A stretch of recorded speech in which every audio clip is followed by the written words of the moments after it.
سيدنا محمد رسول الله صلى الله عليه وسلم إلى حضرة المصطفى محمد صلى الله عليه وسلم وعلى آله وأصحابه وأزواجه وذريته وأهل بيته أجمعين وإلى حضرة شيخنا عبد القادر الجيلاني قدس الله سره وشيخنا محمد سلمان المدني وشيخنا محمد أرشد البنيري وشيخنا زين بن عبد الغني وشيخنا أبينا إبراهيم بن محمد وشيخنا محمد أحسن وشيخنا عبد السعيد الرفاعي وشيخنا محمد رفيعي شيء بالله لهم الفاتحة.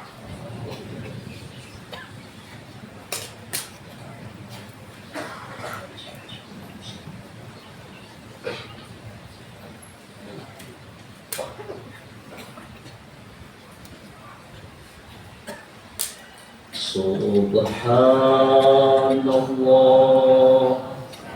walhamdulillah wa la ilaha illallah wallahu akbar.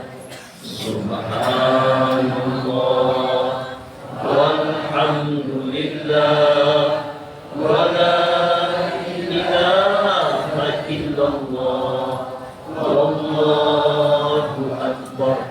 Subhanallah walhamdulillah wa la ilaha illallah wallahu akbar. Subhanallah walhamdulillah wa la ilaha illallah wallahu akbar. Subhanallah wa bihamdihi adada khalqihi wa ridha nafsihi wa zinata arshihi wa midada kalimatihi. Ashhadu an la ilaha illallah wa ashhadu anna Muhammadar Rasulullah. Allahumma salli wa sallim wa karrim wa azim wa barik ala sayyidina Muhammad wa ala ali sayyidina Muhammad. Amma ba'd. Jamaah Majlis Taklim Darul Maghfirah, semoga curahan rahmat Allah, kasih sayang Allah, keredaan Allah, ampunan Allah, tuntunan Allah, salawat Allah tercurah kepada kita semua. Amin. Allahumma amin. Kajian yang lewat kita sudah membahas tentang hakikat nikmat dan hakikat azab. Hakikat nikmat itu apapun bentuknya, bahkan cobaan sekalipun, ketika seseorang hatinya sudah lezat nikmat dengan Allah, selalu merasa dengan Allah, itulah puncak kenikmatan.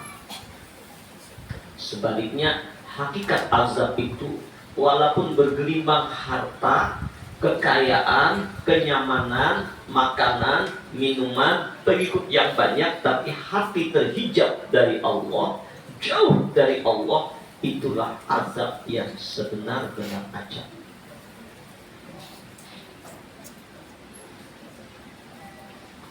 Lailatul Qadar itu ada dua. Lailatul Qadar yang pertama yang dijanjikan oleh Allah pada satu malam di malam Ramadan. Apakah itu malam ganjil, apakah malam genap, itu rahasia Allah. Tapi siapapun yang menemukan itu Lailatul Qadar, khairum min alfi syahrin, lebih baik dari beribadah 1000 bulan. Nilainya. Nah, Lailatul Qadar yang kedua itu tidak ada waktunya. Boleh siang, boleh malam, tidak bertempat, di mana saja. Ketika hati seseorang terbuka dengan Allah, tidak ada dinding yang mendinding antara dia dengan Allah, tidak ada aghyar di hatinya selain Allah, merasakan lezat baik berjalannya, duduknya, berbaringnya, Alladzina yadhkurunallah, selalu hadir di hadrat Allah, qiyaman wa qu'udan wa ala junubihim, berdirinya, duduknya, berbaringnya selalu hadir di hadrat Allah. Inilah ujar Syekh Abdul Qadir Al-Jailani, qaddasallahu sirrahu, setiap gerak langkah kami itu Lailatul Qadar.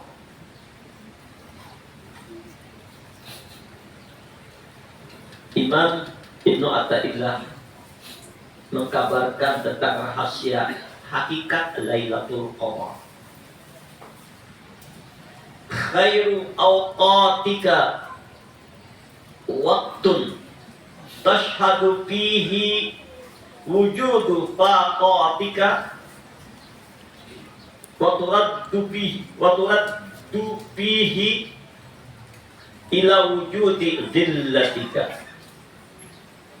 Sebaik-baik saat dalam masa hidupmu ialah saat di mana engkau merasa dan mengakui sangat amat berhajat kepada Allah dan kembali melepaskan semuanya dalam tujuan hanya kepada Allah dengan kerendahan hati.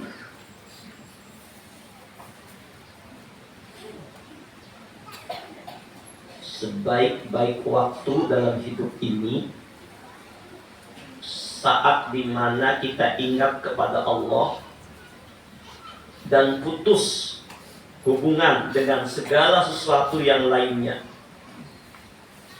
yaitu mana kita merasakan benar-benar sungguh-sungguh hajatan harapan kita hanya kepada Allah, dan kita menganggap tidak ada siapapun yang bisa menolong selain Allah, yang membantu selain Allah, putus harapan dari yang lain. Hati kita hanya tertuju sungguh-sungguh kepada Allah. Itulah waktu yang terbaik. Itulah waktu Lailatul Qadar.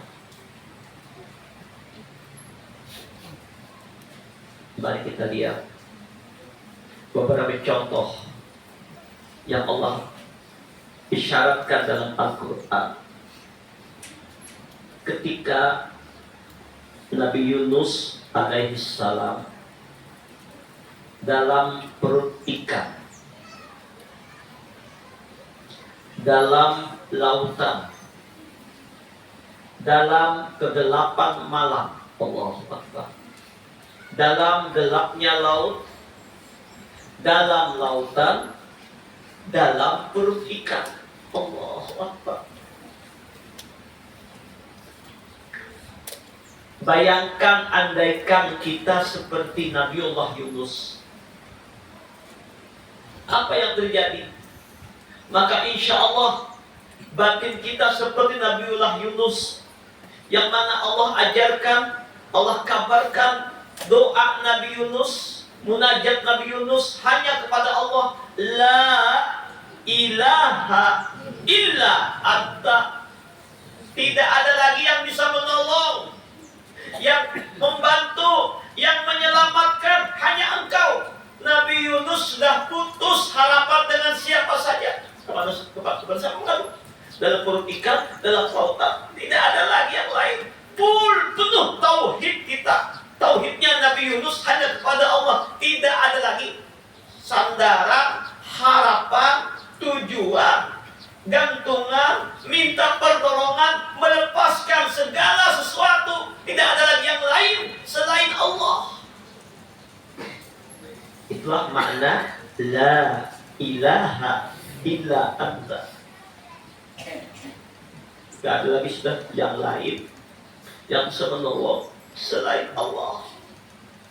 Subhanaka, maha suci Engkau ya Allah, maha agung Engkau ya Allah, maha mulia Engkau ya Allah. Kita agungkan Allah dengan seagung-agungnya.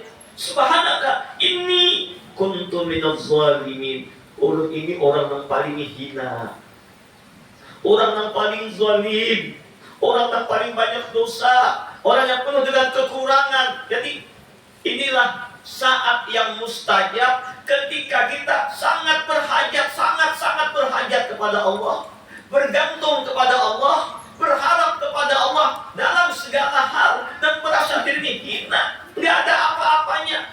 Bergerak seujung kuku nggak bisa bergerak tanpa tolong Allah. Daib lemah sungguh-sungguh dengan penuh kehinaan, dengan penuh pengharapan kita munajat kepada Allah. Inilah saat Lailatul Qadar. Inilah saat doa-doa diijabah Allah. Maka sebenarnya amalan yang diajarkan oleh Allah kepada kita melalui lisannya Nabi Yunus ini banyak-banyak kita amalkan dalam setiap hari kita ini. Jangan ditinggal ini. Minimal kalau bisa 100 kali sehari. Istiqomahkan. Paling 10 menit. Tapi manfaatnya dahsyat. Sambil mulut kita membaca, hati kita merasakan harapan sandaran kita kepada yang lain lagi selain Allah. La ilaha illa anta subhanaka inni kuntu minaz zalimin. La ilaha illa anta subhanaka inni kuntu minaz zalimin. La ilaha illa anta subhanaka inni kuntu minaz zalimin. La ilaha illa anta subhanaka inni kuntu minaz zalimin. La ilaha illa anta subhanaka inni kuntu minaz zalimin. La ilaha illa anta subhanaka inni kuntu minaz zalimin. La ilaha illa anta subhanaka inni. Sambil kita membaca, pejamkan mata dengan melepaskan la ilaha itu ada lagi yang lain sudah. Yang lain kadada, ulun pun kadada jua, Allah pun kadada jua, semuanya kadada lagi, tiang jenang ada lagi. Engkau saja ada lagi ya Allah. Lihat kan tauhid. Qul huwallahu ahad. Luar biasa satu. Subhanaka, maha suci engkau ya Allah. Inni kuntu minaz zalimin. Inilah urut orang yang hina, orang yang zalim. Maka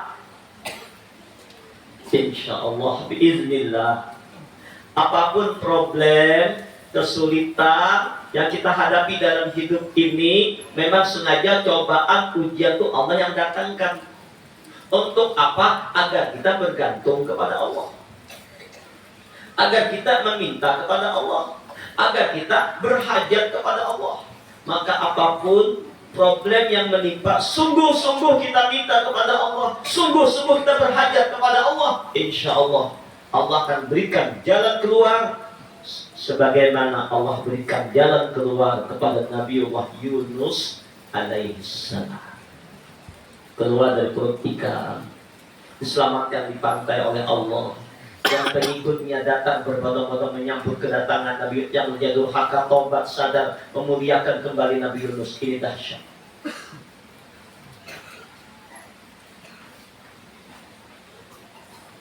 Untuk ingatkan lagi, barang siapa yang punya hajat, punya keinginan, punya harapan, masalah keluarga kah, masalah anak kah, masalah suami kah, masalah istri kah, masalah tetangga kah, masalah ekonomi kah, masalah kesulitan apapun, wasta'inu bis-sabri was-shalah, mintalah pertolongan hanya kepada Allah. Dengan apa? Sabar, menerima cobaan ujian tadi. Lalu kita sholat sunat 2 rakaat, sunat mutlak saja. Sholli saudara kata ini lillahi ta'ala. Rakaat pertama Fatihah, ayatnya qul ya ayyuhal kafirun.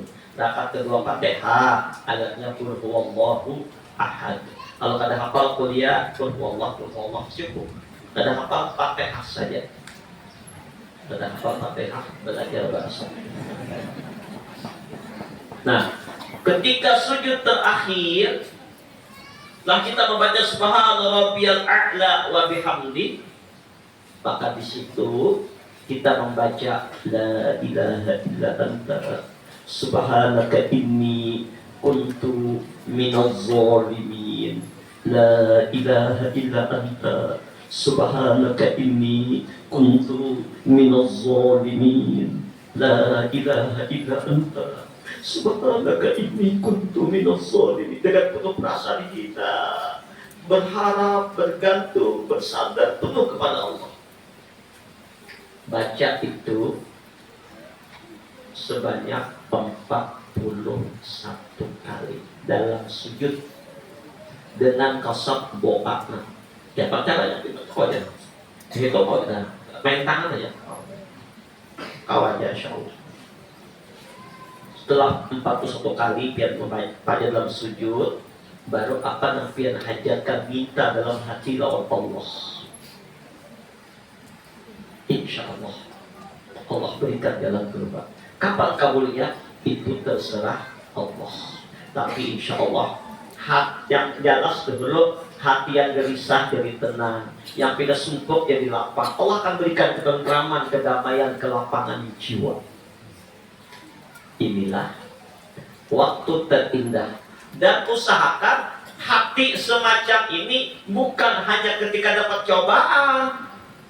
Bila perlu setiap waktu, setiap saat, setiap detik, setiap hembusan napas ini selalu hatinya hanya bergantung lawan Allah, karena ada lawan yang lain. Kenapa? Tanpa tolong Allah nggak bisa bergerak kita. Gerak kita dengan kudratnya Allah. Tanpa tolong kita, tolong Allah, turun naik napas pina, Allah yang menurunkan, Allah masuk keluar masuk napas pina. Tanpa Allah mengeluarkan masuk kalau keluar, keluarnya yang Allah tahan, lalu boleh masuk lagi. Apa yang terjadi? Atau masuk, kalau boleh keluar lagi, ya Allah. Keluar masuk napas di Allah yang mengatur. Detak jantung kita Allah, kalau jantung dia berdiam habis. Siapa yang menggerakkan ini? Allah. Makanan yang kita makan macam-macam makanan, capcay, bingka kantang, bingka iwadak, bingka lemak, masuk ke parutnya. Apalagi langsak, durian, mangga masak yang enggak enum, nak putih tuh, jadi kupas, bercacak lawan lawan yang negara, mandangan dan beliuran, hebat asam tulang, barangnya kan ada, bendanya diceritakan saja langsung beliau pacah sudah. Subhanallah. Tapi itu bagi yang pernah merasakannya. Bagi orang yang tahu mangga, ada tahu kisahnya sama biasain ya, ada kontak adanya, yang ada tahu. Abis tahu sudah dikesah langsung begitu orang sudah hati Allah disebut nama Allah.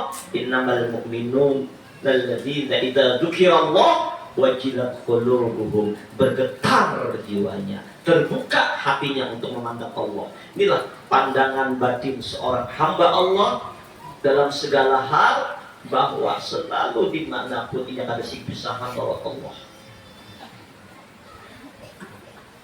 Inilah hakikat dari memandang Allah di dunia, memandang kebesaran Allah, memandang diri kenampakan af'al qudrat iradah Allah, memandang alam kenampakan af'al qudrat iradah Allah, tidak ada yang lain. Karena semuanya alam yang mengatur Allah, diri yang mengatur Allah, semuanya mengatur Allah. Kemana mengadu? Semuanya nggak berdaya, semuanya nggak ada apa-apanya, semuanya kayak patung-patung, wayang-wayang yang bergerak, yang bergeraknya dalam. Mengapa? Hei Arjuna, kau minta tolong sama Bima, ngapain? Bima juga kan bergerak. Hei Bimo, ngapain kau minta tolong sama Batara Krishna yang kabarnya sakti mandraguna, kan bergerak juga. Yang harap itu bukan Krishnanya, bukan Bimonya, tapi adalah Gusti dalangnya. Dalang itu yang menggerakkannya. Ngapain minta tolong Bima? Ujar Bima, aku itu dapat daya juga. Batara Krishna yang sakti mandraguna, tolong kami. Ujar Krishna, kayak apa aku teh? Karena kau bergerak, kalau ada dalang pula aku sakti. Nah, saya dalang ada aku kisah aja, ada aku dalang juga enak sakti. La haula wala quwata illa billah. Wa fi anfusikum afala tubsirun. Pada rahasia dirimu, tidakkah kau lihat rahasia kebesaran? Memandang diri ini, memandang alam semesta, sudah memandang kita, hati kita memandang rahasia kebesaran Allah. Selalu memandang Allah dalam segala hal.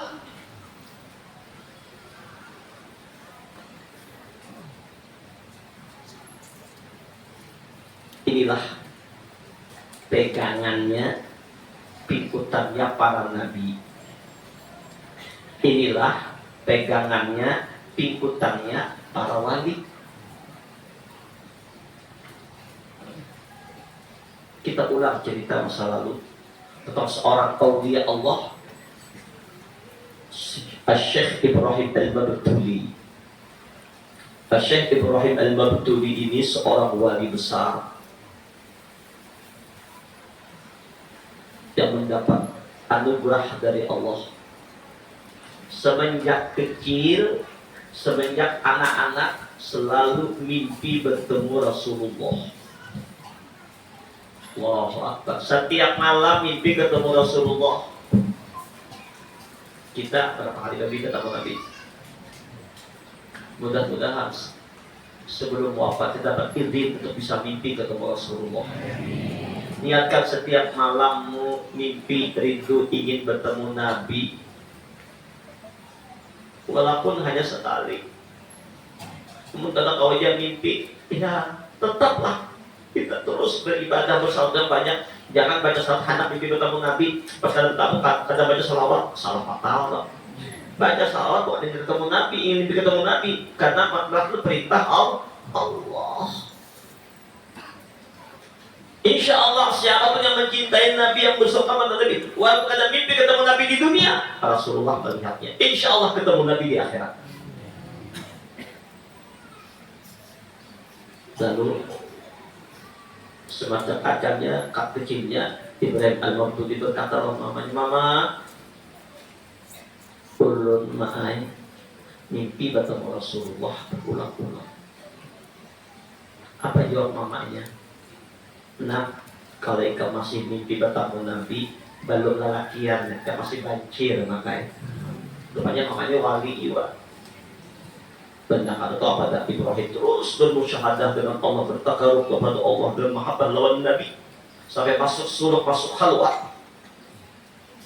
Alhamdulillah, bismillah, dengan izin Allah, dengan musyahadah yang Allah berikan kepadanya, Ibrahim Al-Mabtuli bisa berjumpa dengan Nabi, bukan lagi dalam tidurnya, tapi dia Allah langsung berhadapan Nabi dalam hidupnya, dalam jaganya, bertemu Rasulullah. Dibimbing langsung oleh Rasulullah. Ketika Ibrahim Al-Mabtuli masuk khalwat, mengajak beberapa kawan-kawan ehwannya untuk masuk khalwat suruk menuju hutan belantara. Sampai tengah malam itu angin ribut, petir menyabar-nyabar, binatang buas berkeliaran di mana-mana, macan, singa, harimau berkeliaran.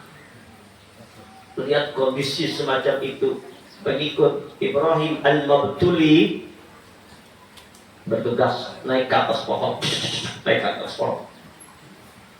Tapi ini Ibrahim Al-Mabtuli dengan tenangnya menghamparkan sejadahnya,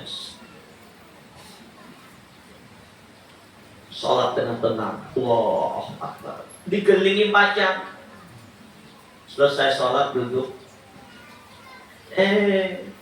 Macan datang menjilati batis sidin.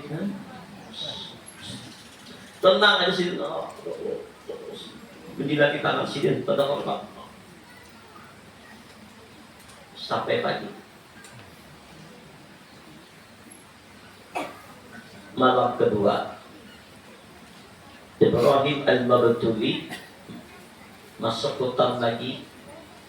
Tapi waktu itu cuaca tenang, rembulan muncul. Ada satu tempat mushola, pada kediaman, tempat ibadah, duduk di sana.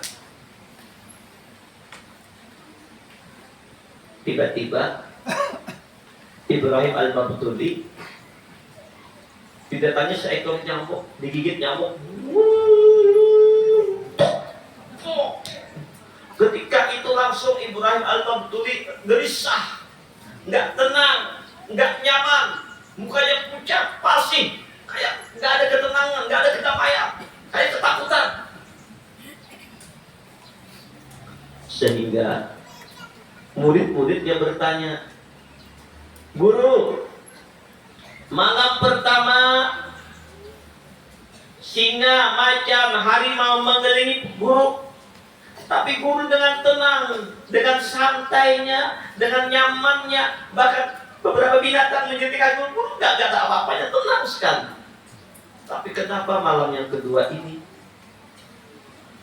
cuaca tenang, kita di satu tempat ibadah, cuma ada satu nyamuk aja yang gigit guru. Oh, guru ketakutan, gelisah. Kenapa? Apa jawab si guru dengan jujur? Murid-muridku, malam pertama macan, singa, harimau banyak.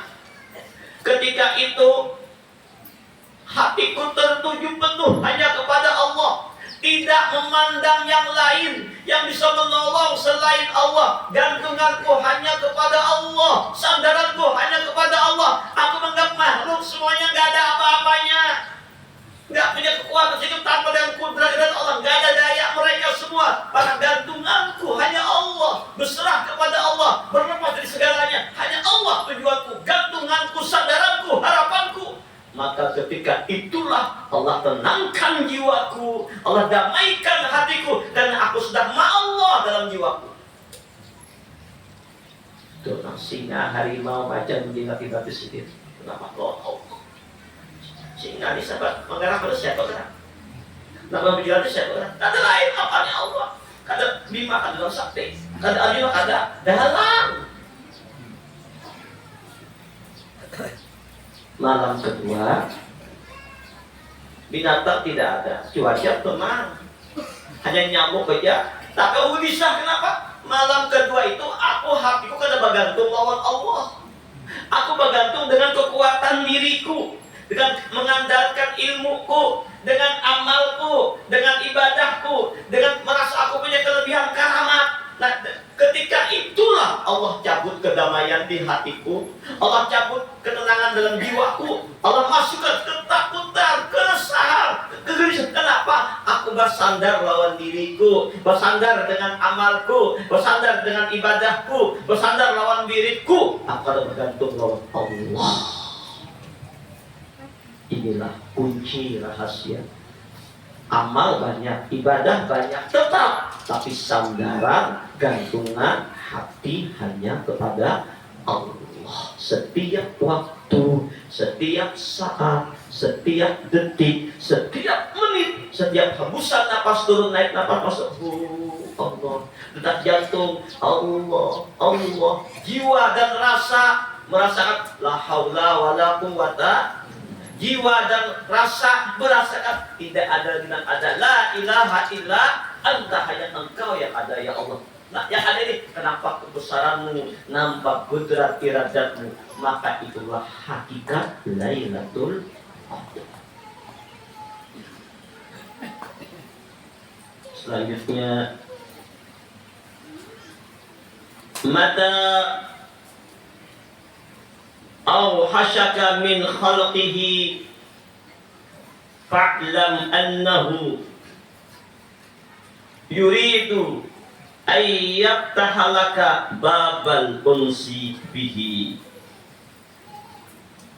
Apabila Allah telah menjemukkan engkau dari makhluk, maka ketahuilah bahwa Allah akan membukakan untukmu perasaan jinak, nikmat, lezat, nyaman, surga dunia, kelezatan, jinaknya, nyamannya, lezatnya hati, tidak kepada yang lain selain hanya kepada Allah. Apabila engkau telah merasa jemu kepada makhluk, kenapa? Karena mereka tidak memberi manfaat bagimu. Bahkan ada kalanya berkumpul makhluk itu bisa membuat kita lalai dari Allah. Maka di saat yang demikian engkau merasa jinak, senang kepada Allah. Jadi apabila sudah Allah Ta'ala, ujar Imam Ibn Athaillah, menjemukan engkau dari makhluk, artinya bukan benci kada. Jemuk itu artinya kada lagi sudah di hatimu yang lain selain Allah. Kada lagi masuk makhluk dalam hatimu. Dunia makhluk tuh segala sesuatu selain Allah karena makhluk, duit, rumah, anak, istri, suami, kekayaan, pangkat, kedudukan, segalanya.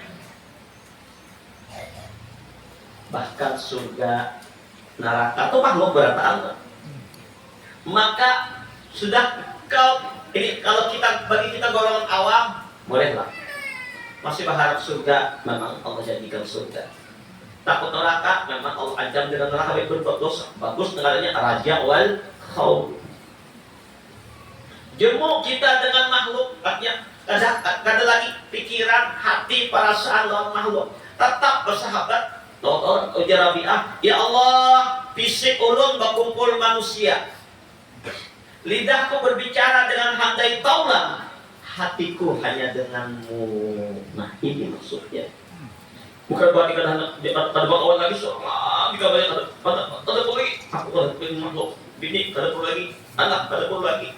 Semuanya lepasan Allah datang. Lain kayak itu. Tetap aja bini tetap disayangi. Pak Ayah, takutnya ibu-ibu wanita ini orangnya lemah, lembut, perasa, penyinggungan, para jiwa, bengah iya aja jiwa. Tapi yang mau diungahi ketujuh banget, disayangi ketujuh banget, dipuji-puji umai, bunga semandari kadirinya. Oh, bunga nyaman, maka dari kadirinya ya Allah, ketujuh banget, punya mana itu, semangat menggali pulang. Bisa memasak lagi pulang, nah air nyamannya itu pulang. Hanya karena asap terus nggak masak itu pulang. Apa dipuji itu terus, tenang walong terus. Senang dipuji, senang. Tetap disayangi, diayomi, diramah-tamahi. Takutnya ibu-ibu kepingin bapak itu keras, kasar, marah-marah atau lemah lembut atau kasih sayang. Ayo, jujur pasti hendak lemah lembut. Biar bangpa, bini itu hendak perangutan kah, hendak ada tahu-tahu kah, hendak pemamayan kah, hendak kasih sayang kah, hendak lemah lembut kah? Tentu hendak lemah berataan orang. Tetap dengan makhluk kita kasih sayang. Cuman di hati ini tidak ada lagi yang lain, hanya Allah. Karena kita menganggap kenapa?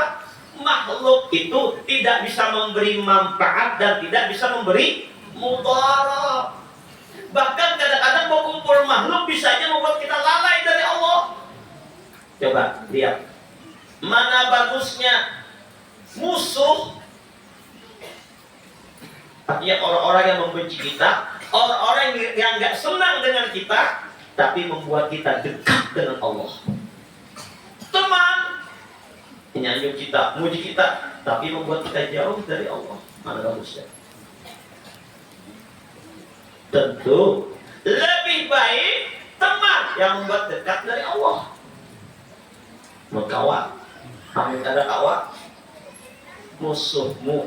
Artinya orang yang nggak senang dengan kamu, orang yang membencimu, tapi membuat engkau dekat dengan Allah. Asbab orang memusuhi pian dan membarat lawan Allah, berhampir lawan Allah, dekat dan bukan musuh itu baik, bukan. Artinya keadaan demikian lebih baik karena membuat engkau dekat dengan Allah. Yang dekatnya itu yang lebih baik, bukan musuhnya ada. Artinya dengan demikian lebih baik ini daripada puisi sahabat, teman, sarantau, saruntong, pojok sana, pojok sini, tapi membawa maksiat, membawa dosa, membuat kita durhaka lawan kita seia sekata aja, sehidup semati ya, semua seliur,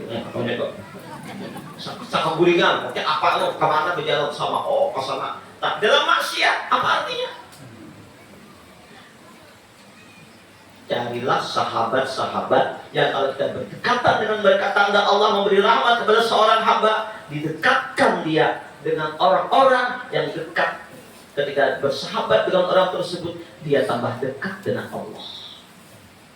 Carilah sahabat orang-orang yang membuat kita hampir lawan Allah. Bila perlu berdoa, Pak Ibu, ya Allah, kumpulkan ulun, dekatkan ulun bersama orang-orang yang kalau kumpul dekat dengan Engkau.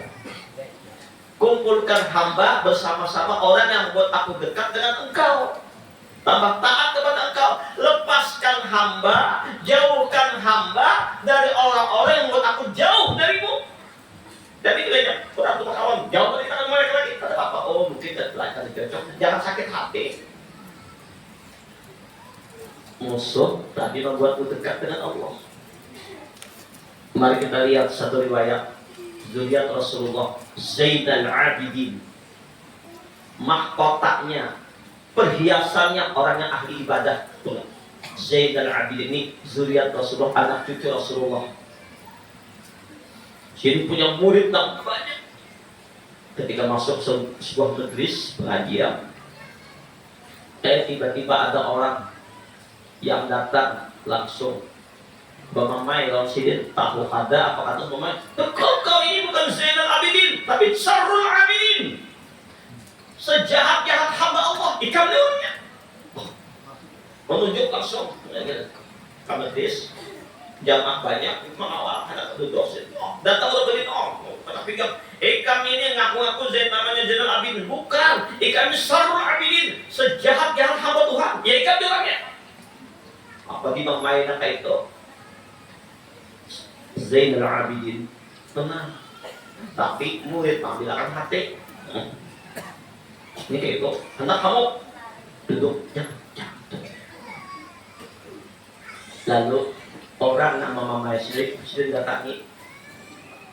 Terima kasih, alhamdulillah, engkau telah memberitahu keaiban aku.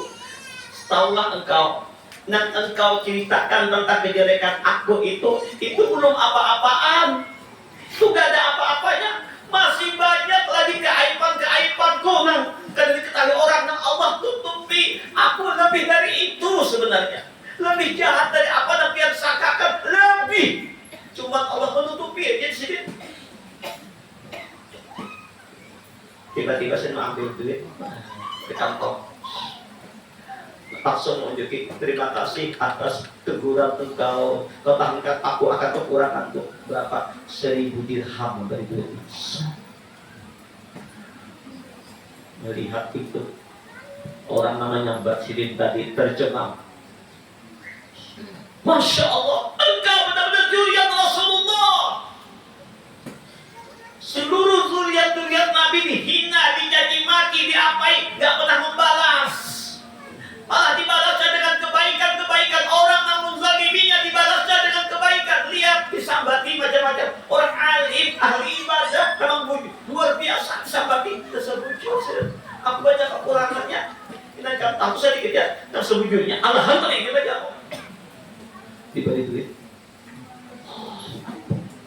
Begitulah dengan kakek beliau Rasulullah Sallallahu Alaihi Wasallam dihina, diludahi, yang ludahi sakit tidak kunjungi. Beliau kasih makanan, dia minuman. Banyak orang memberi beliau didoakan dengan kebaikan. Inilah akhlaknya Rasulullah. Allahumma shalli ala sayyidina Muhammad wa ala ali sayyidina Muhammad. Hanya setengah malam lah. Jujur kali jangan ini. Asal awas lah. Barakahnya hanya setengah jam kita boleh pengajian. Allahumma shalli ala sayyidina Muhammad wa ala ali sayyidina Muhammad.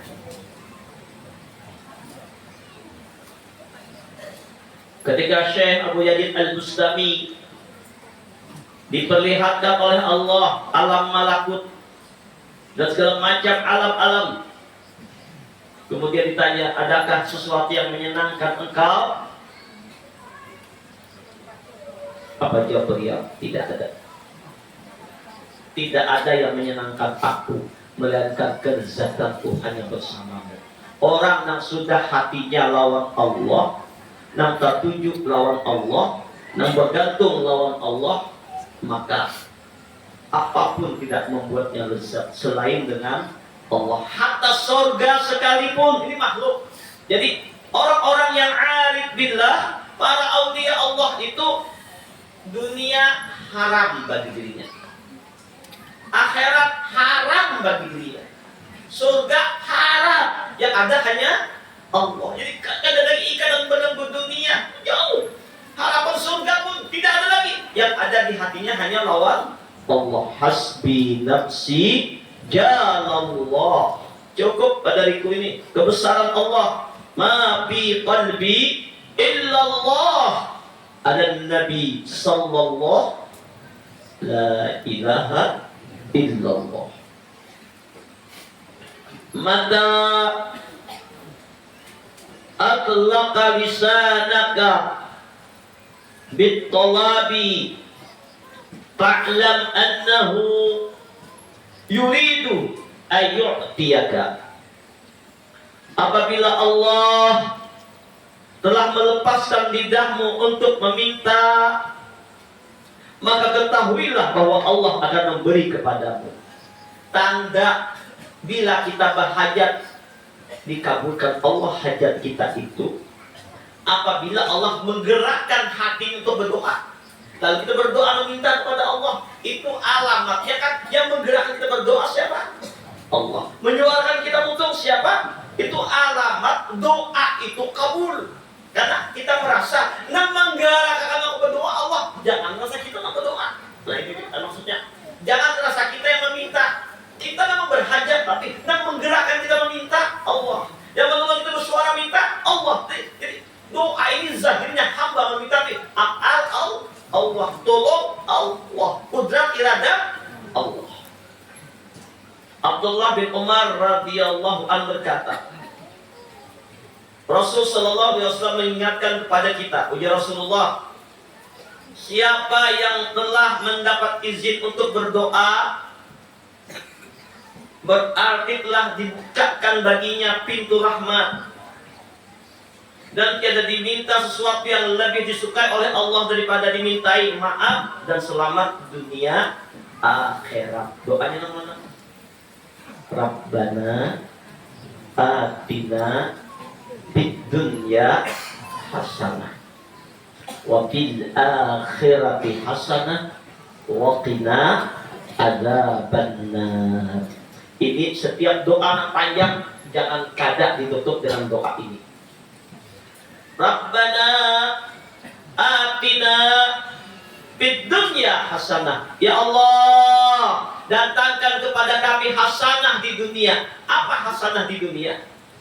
Bukan harta, bukan kekayaan. Hasanah di dunia dalam lezat dan taat ibadah kepada Allah. Ini hasanah di dunia. Dalam nikmat hati dengan Allah, terbuka hati ini memandang kebesaran Allah. Ba'inama tuwallu fasamma wajhullah. Kemana memandang yang dilihatnya hanya kebesaran Allah. Kemana memandang terjadi sifat kudrat iradat Allah pada Allah pada dirinya. Hasanah di dunia merasa lebur dirinya dalam lautan nurnya Rasulullah. Memandang alamnya terjadi nur Nabi selalu setiap waktu, setiap saat, setiap detik bersama Rasulullah. Walaupun matanya kada melihat, selalu bersama Rasulullah. Selalu hadir dengan Nabi di mana aja, di majlis mana aja, berkumpul orang banyak, dia merasa selalu berkumpul lawan Rasulullah. Di sajadahnya bersama Rasulullah, waktu berzikirnya bersama Rasulullah, waktu berdoanya bersama Nabi, makan minumnya bersama Nabi, apapun ada kulli hal di lawan Rasulullah dan dirasakannya.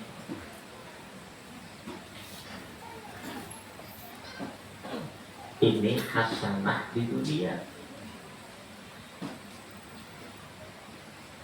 Wa fil akhirati hasanah, hasanah di akhirat. Berkumpul lawan Rasulullah pulang di akhirat, di alam barzah.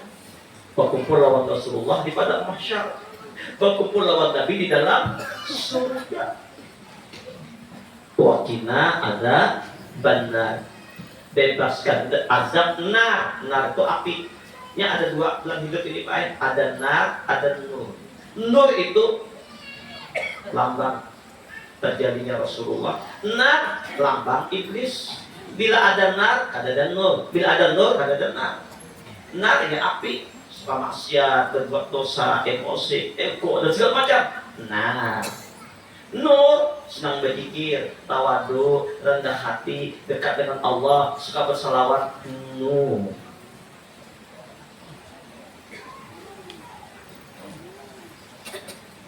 Dalam hadis yang lain, Rasulullah bersabda, siapa yang telah diberi kesempatan berdoa, maka tidak akan diharamkan dari ijabah. Jadi arti diberi kesempatan berdoa bila Allah menggerakkan orang tadi senang berdoa. Terkait doa, la ilaha illa anta subhanaka inni kuntu minaz zalimin. Amal. Saya waktu mengucap la ilaha illa anta subhanaka inni kuntu minaz zalimin. Nah, sembahyang tadi itu, nah sujud itu tidak perlu berulang-ulang, jangan sekali aja. Anas bin Malik radhiyallahu anhu berkata, Rasulullah sallallahu alaihi wasallam bersabda, apabila Allah kasih sayang pada seorang hamba, idza ahabballahu qauman ibtalahum, ya Nabi. Apabila Allah itu sayang, mengatakan Allah cinta kepada hambanya, Allah tuangkan bala.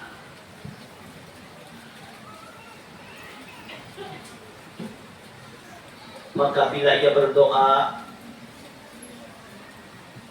berkata malaikat, jadi orang dapat cobaan itu kan selalu berdoa nih. Nah, berdoa macam-macam doa. Apa dia malaikat? Ya Allah, suara yang sudah terkenal. Dan Jibril berkata, ya Allah, hambamu pulang, sampaikan hajatnya. Jadi malaikat nama kuliah, orang yang karena cobaan ujian itu dah tak masuk. Saudara-saudara kita yang ada di Palestina, ini orang yang paling dicintai Allah. Kenapa Palestina itu dengan cobaan yang dahsyat? Karena di daerah Palestina itulah padang mahsyar. Semua orang digiring. Seluruh nabi-nabi ada di Palestina, terutama di Masjidil Aqsa. Nah, jadi puncak, pusatnya di sana. Nah, dari mana-mana, dari Amerika, dari mana kubur, sedang nak kira mahsyar. Pada masa pusatnya di sana. Termasuk kita ada di Jarot, kita ke sana juga diguring berada pusatnya pada mahsyar. Tapi hanya kamu tidak jelas itu pusatnya wilayah ada di situ tuh. Nah, tempat turun naiknya langit malaikat. Nah, tapi ujiannya kenal. Nabi juga Isra Mi'raj di situ naik langit di situ.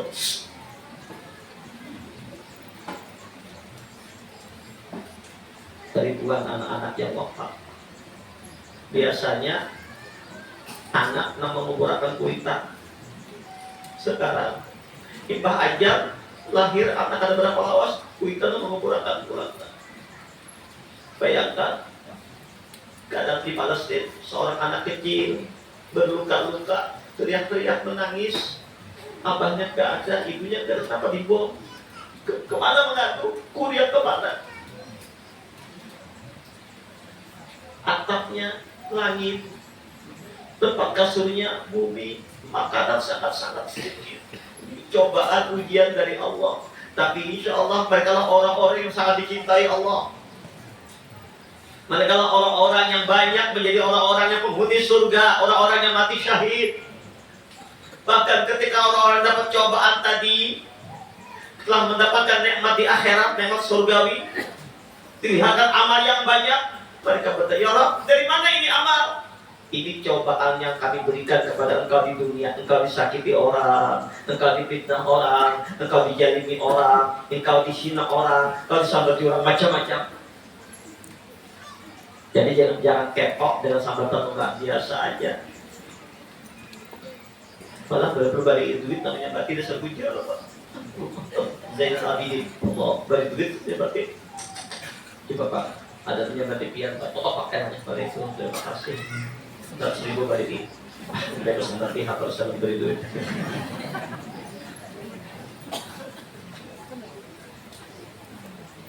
Dilihat amal apa ini ya Rabb? Ini bukan ibadahmu yang banyak, tapi adalah cobaanmu di dunia. Ya Allah, kembalikan kami ke dunia. Kami ingin diuji sampai terpotong-potong badan kami. Allah, lihat mereka. Di sana mereka nggak mau meninggalkan tempat. Kenapa? Sudah yakin dengan Allah. Iskeriman aumut syahidat, hidup kemudian di hadapan Allah, meninggalnya mati syahid. Kita doakan terus mereka, saudara-saudara kita semua. Apa mereka berdoa, ya Rabb, tolong kami, ya Rabb, tolong kami. Sampai malaikat berkata, Jibril berkata, ya Rabb, hamba mau pulang, kabulkan hajatnya ya Allah. Apa dia Allah? Biarkan hambaku, aku suka mendengar suaranya.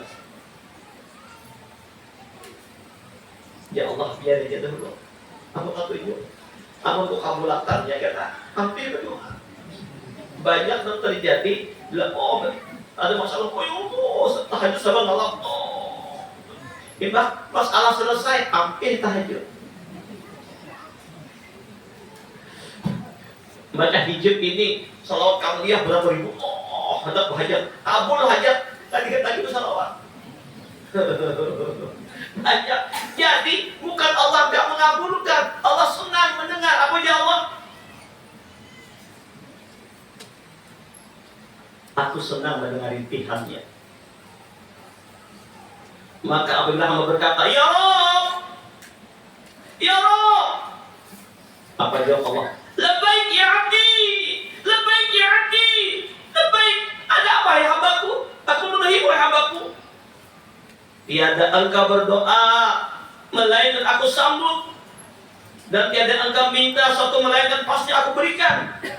Tapi ada kalanya ujar Allah, aku segerakan untukmu di dunia, atau aku simpan untukmu yang lebih baik bagimu, atau aku tolakkan daripadamu bala yang lebih besar dari itu. Ada kayak doa tadi tidak nampak kabulnya, tapi disimpan oleh Allah. Ada kalanya doa tadi tidak nampak kabul, tapi dihindarkan bencana yang lebih besar. Bahkan hari kiamat Allah lihat amal yang banyak, doa-doa yang mustajab, diberi ini, diberi ini. Ya Rabb, dari mana amal ini? Bukan amalku, wahai hambaku. Ini doa-doamu di dunia yang kau meminta sungguh-sungguh, minta itu, minta ini, tapi ku simpan, ku berikan doamu ini, ku kabulkan di akhirat. Apa dia si hamba? Ya Allah, sengaja tahun ini jangan biar kabulkan di dunia. Kami kata apa? Itu mati di dunia, lebih kau kabulkan di akhirat. Makanya para nabi punya doa-doa yang mustajab, tapi mereka sudah minta di dunia. Nabi Nuh doa mustajab, banjir. Nabi Nuh doa mustajab, gempa bumi. Aku ya Rasulullah, doaku mustajab, enggak aku minta di dunia, aku simpan di akhirat untuk memberi syafaat kepada umatku. Banyak berdoa, banyak meminta kepada Allah, ada penuh kehinaan, kerendahan. Tapi ingat, kapan doa kabul? Terserah Allah. Inilah hamba-hamba Allah yang dibuka hijab hatinya oleh Allah di dunia, sehingga memandang apapun cobaan, ujian apapun itu adalah puncak daripada lezat nikmat dengan Allah. Fisik yang menderita, hatinya bahagia. Ala bidzikrillah tatma'innul qulub.